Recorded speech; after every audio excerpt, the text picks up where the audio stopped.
And we're off. Welcome to the first ever podcast, Retire Stronger podcast. I'm Bill Kearney, and I'm joined with my partner here, John Foard. And we thought we'd take a little time in our first ever podcast to give you an introduction of who we are and what we're all about. So let's get into it. John, I'll start with you. Why don't you break the ice here a little bit and tell everybody who you are and what your history is and why you're a financial planner and all that juicy details. Absolutely. Thanks, Bill. So, the whole purpose of doing this podcast is to introduce you folks to not only our firm and who we are, but why we do what we do. And I've been a financial planner now for right at 25 years. It's hard to believe that it's been 2.5 full decades of doing what it is we do for a living and helping people with their overall finances and doing financial planning and tax planning for their retirement income. But, I'm a certified financial planner practitioner. Again, 25 years in the business. I've seen pretty much anything and everything you can see in this industry. And it is a pretty neat, place we are within our firm now that we're going to start sharing great information through this podcast. So thanks for joining me in this venture, and I'm looking forward to future episodes. I am as well, and I'll give you a little background on myself. I'm much younger than John, so I have less time in the financial services field. I kid because we're about the same age. But I've been in financial services for about 20 years now, the financial planning field for just under 15 or so in this area. And one of the things that we wanted to share was how do two independent minded people who are passionate about helping others, working in the area of financial planning, income planning, tax management, that can essentially do those things on their own. Why would two people like that come together and form a company like Crown Advisors? And then ultimately, what is Crown Advisors all about? And so I'll start with myself in that when you're in this business, and if you're a business owner really of any type, and you're doing and working in your field, it can get kind of lonely out there as far as how you work and how you progress in your field. And so naturally in our field, it's the same way. We're always kind of looking to share ideas with other people who are in our field. And I had the occasion about, 5 years ago, maybe 6, John, I'm not quite sure, 6 years ago, of meeting John Foard at a mutual event through one of our service providers that we were both affiliated with. And we realized that we lived in the same city and started to talk a little bit at that event about what we were doing, and decided that when we got back to Charlotte, we needed to find each other and stay in contact. And John, I'll let you tell a little bit about how we did this and how we kind of kicked off. I don't think our original intent was to form an RIA and create this company, but no, not at all. Not at all. What would you say was the initial thought process that we were going through?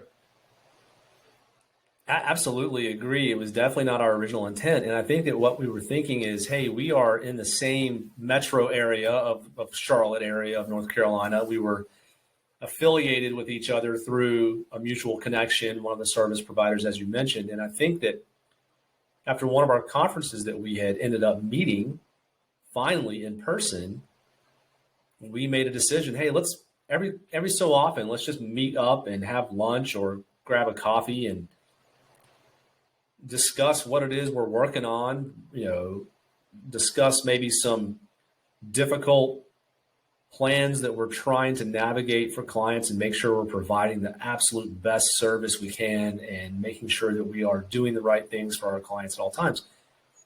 And so we didn't just talk about doing it, we started doing it. We started meeting every so often, every couple of months we would meet for lunch or what have you. And I think it was probably a year and a half, 2 years into that, where you finally just popped the question and asked me to marry you. All jokes aside, we kind of realized that we had a lot of synergies between the two of us with respect to how we approach financial planning, what our objectives are with what we're trying to accomplish for our clients, the outcomes we're trying to get to. And it became very evident I think probably quicker than what we even realized, that we are very much alike with respect to how we do our planning, and what it is we're wanting to do and accomplish with our clients, and helping them navigate their financial lives. So it became pretty clear pretty quickly that we should probably be working alongside of each other even closer than we already were. We were basically already a company. We were just separate. So coming together and making good use of the ability to collaborate and work together as a team just made absolute sense. So I think back in 2020, during the COVID kind of shutdown and lockdown period, we started getting serious about our discussions of creating what we have today, which is now Crown Advisors. And it's been through a little bit of an iteration, from there to from then until now. But here we are, and we've created a great, firm between the two of us that is helping our clients accomplish the goals they're looking to accomplish for retirement. So that's kind of really, and I'll never forget our first meeting, Bill, in person. It was in a conference in Nashville. And I remember the last day, we were flying back to Charlotte on separate flights, but our flights were leaving somewhat similar time frame from Nashville. And I'll never forget, you said, "Hey, do you want to ride to the airport? I rented a car." I was like, "Sure." I was going to have to get an Uber, might as well hop in your car. And I'll never forget that the rental car they gave you would crank up without the key being even in the vehicle. And then when the key was in the vehicle, it would not crank, and you couldn't get the trunk to open. It was just an absolute disaster of a story when it comes to a car rental scenario. But thankfully, we got the car to work, and we got to the airport safely, and we made it home.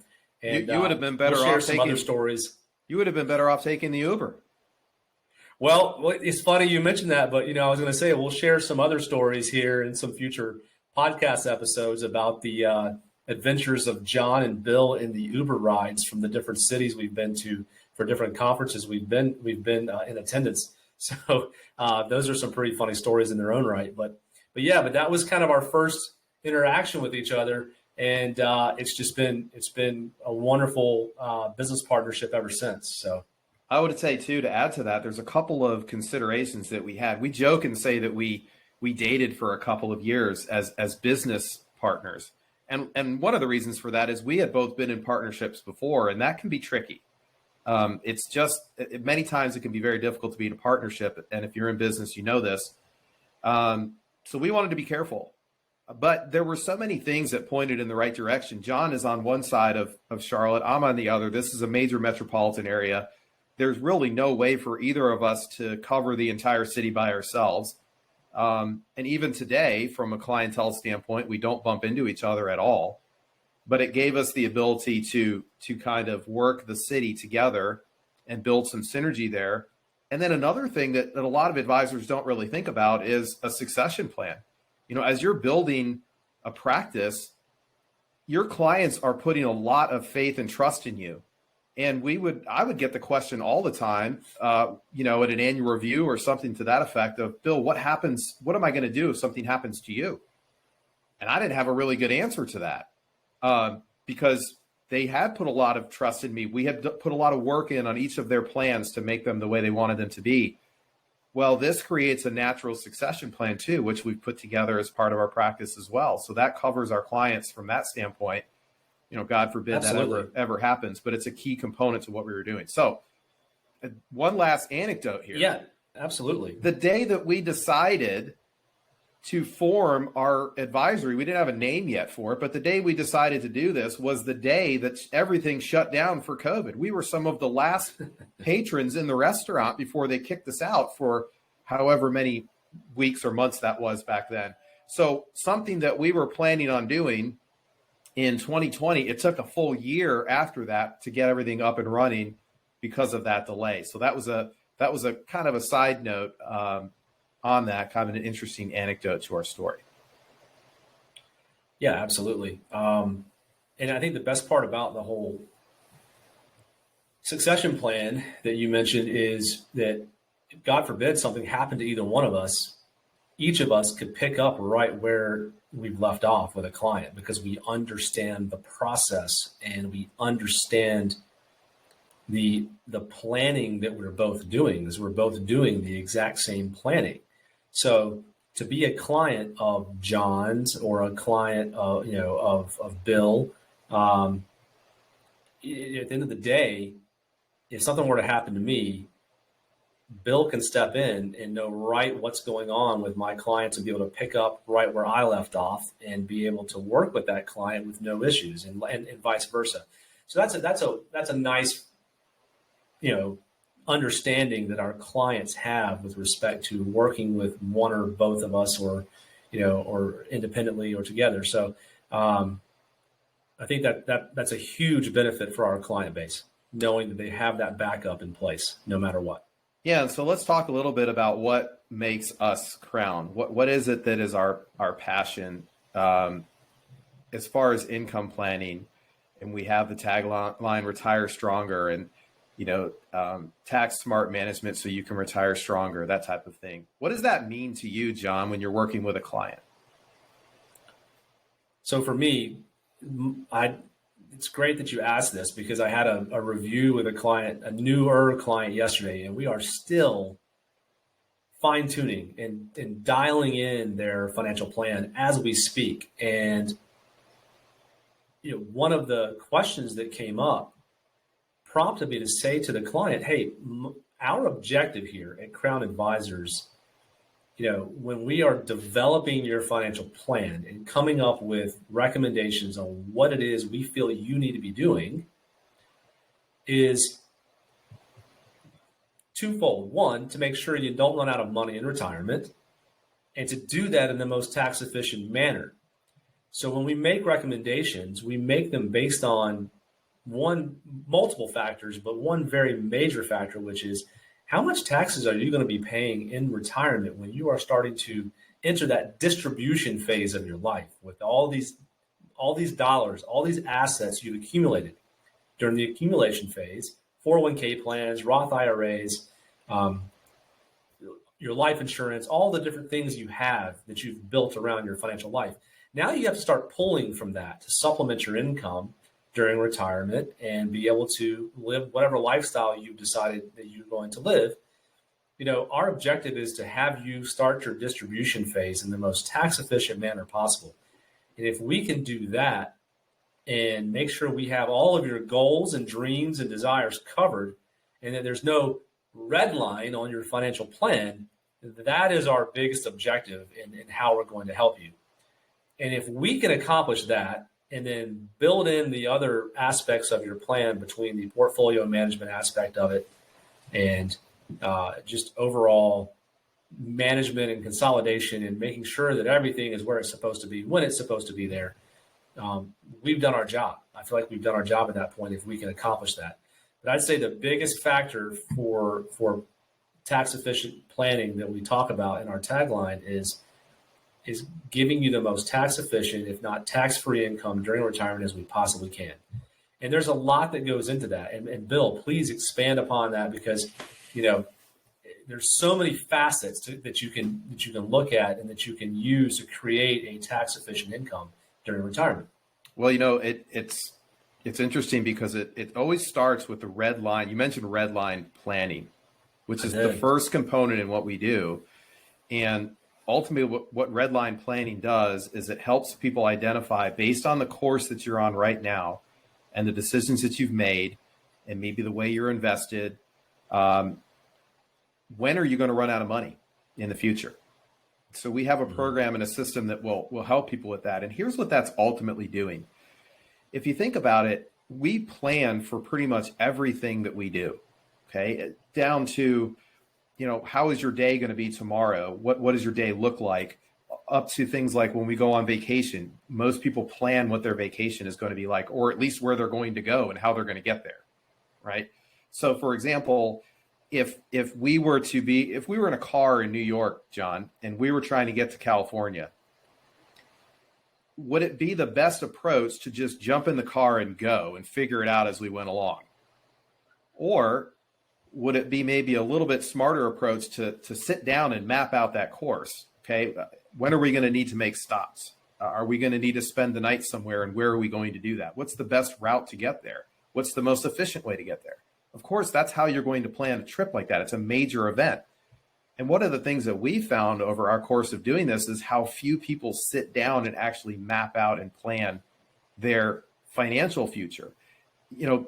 50 years ago, the concept of retirement really didn't exist that much. It wasn't a big deal. Most people retired maybe for a couple of years, and then that was it, right? Their life was over. What we've found now is with longevity, people are living 15, 20, 25, 30. We have some clients that are projected 40 years in retirement. Some people are going to be in retirement longer than they were in their working years.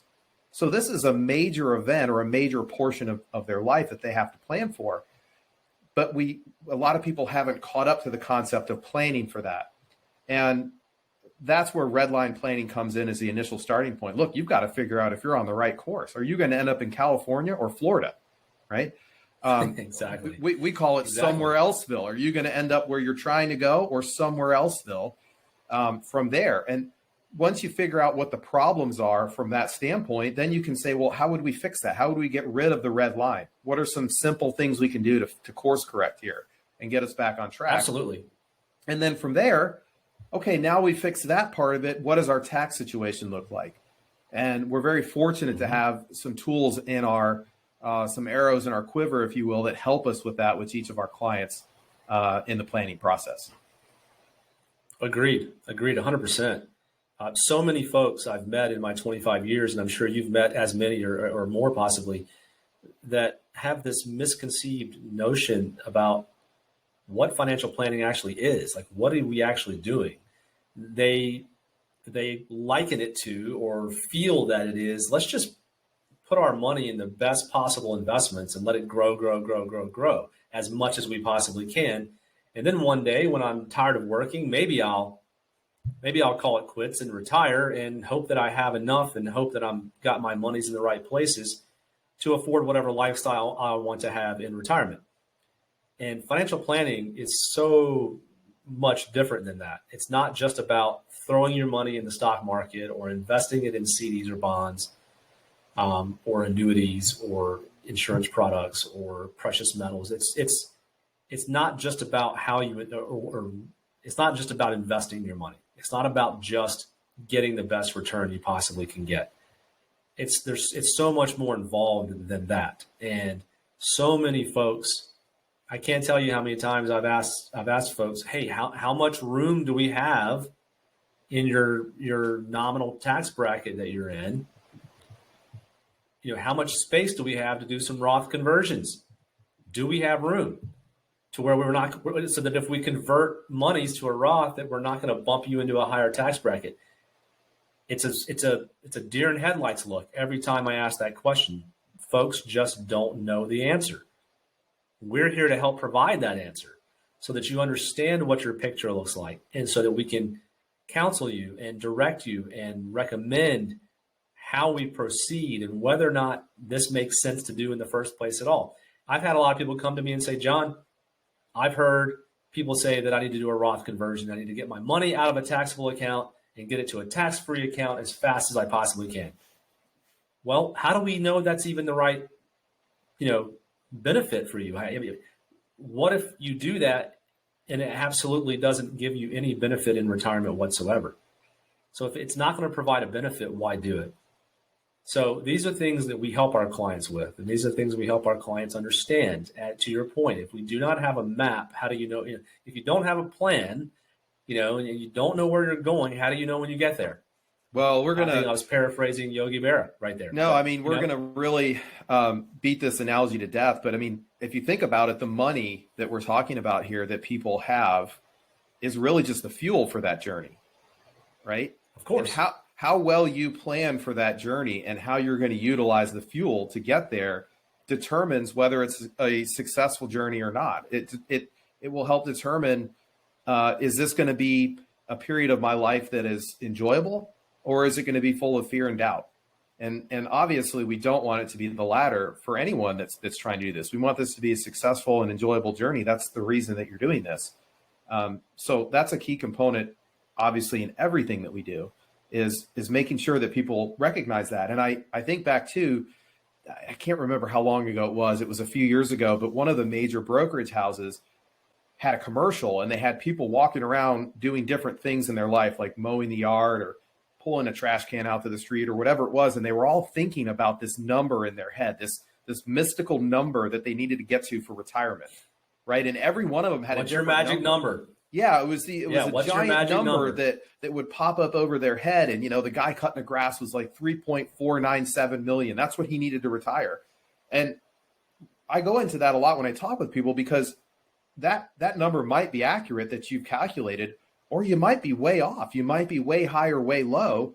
And that's where things like tax management, tax minimization come in. What if you could get to your magic number at 1.5 million because you were able to save $1 million in taxes over the course of your retirement, right? Now we can start to talk about things like, well, maybe I don't have to work until age 67, right? Maybe I can look at retiring a little bit earlier. So it allows you to do a little bit more advanced conceptual planning with people when you approach it from that standpoint. I think you're spot on when you say, look, it's not about just growing assets for the sake of growing them. Is that important? Of course it is. Of course it is. But it's not the main component.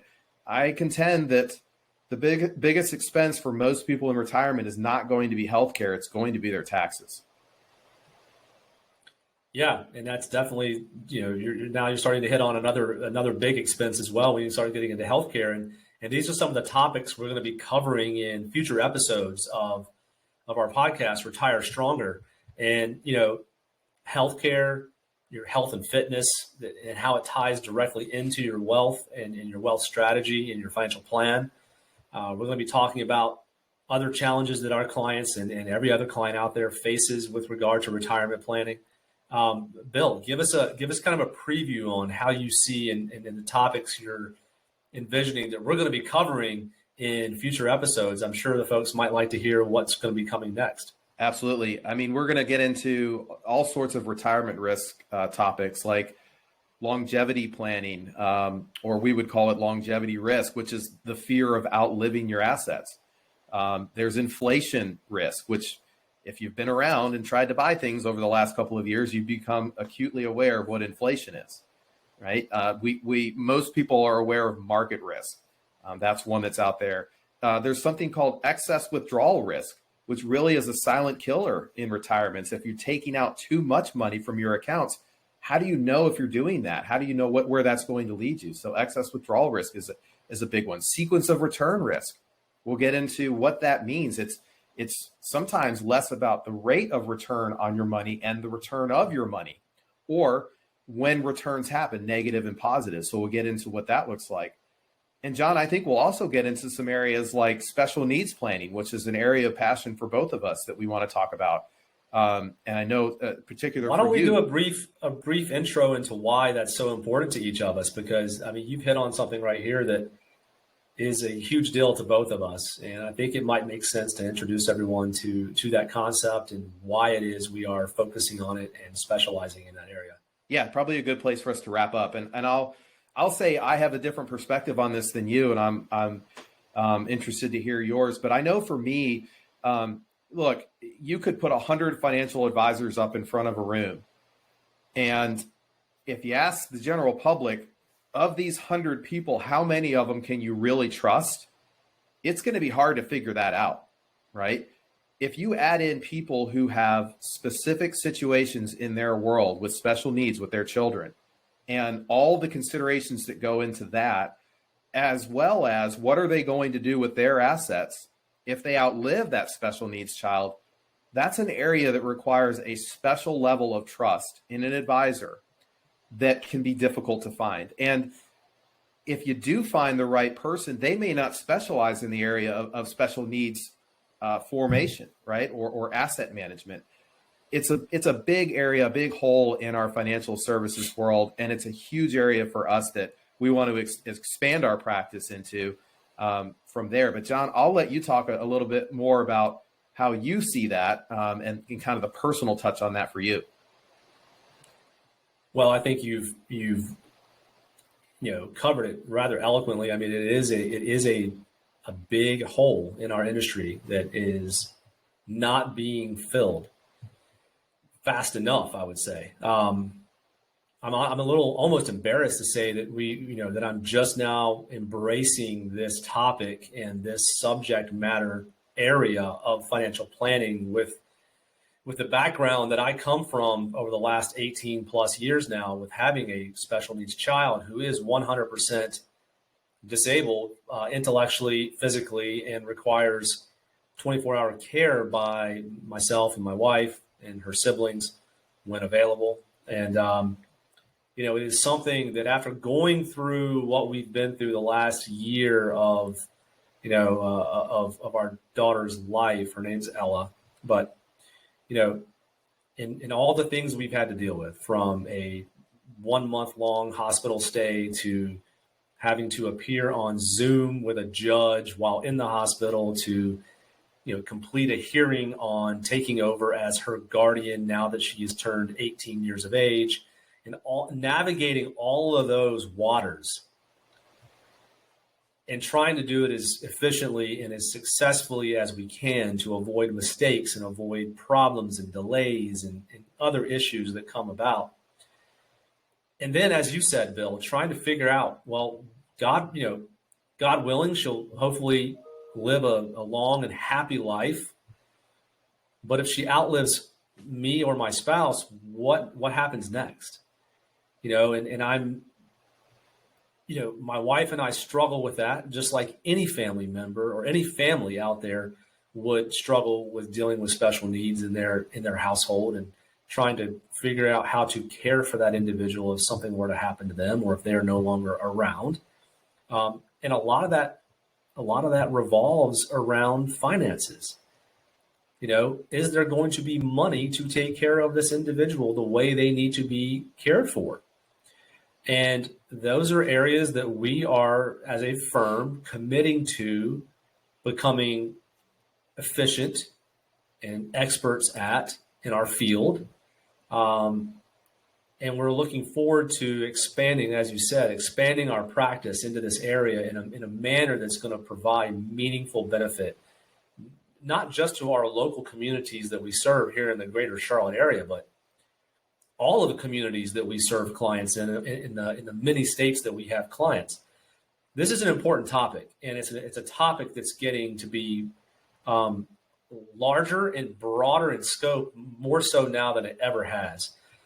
And I'm looking forward to embracing it. I'm looking forward to charging forward into this world of special needs planning in order to provide a lot of meaningful and helpful service to these families. But I've lived it. We are living it. We're going through it. We're dealing with it every single day of the week, every hour of the day. And so I couldn't be happier that you and I are going to take this journey together. It's going to be awesome. Awesome. John, thank you. That was a great intro to that part. We're out of time for this episode, so we'll wrap it up here, but we'll look forward to our next episode as we get into some of the more interesting topics of retirement risk. We'll talk less about ourselves and more about you. So we appreciate you for listening. Thanks for giving us your time, and we'll see you next time.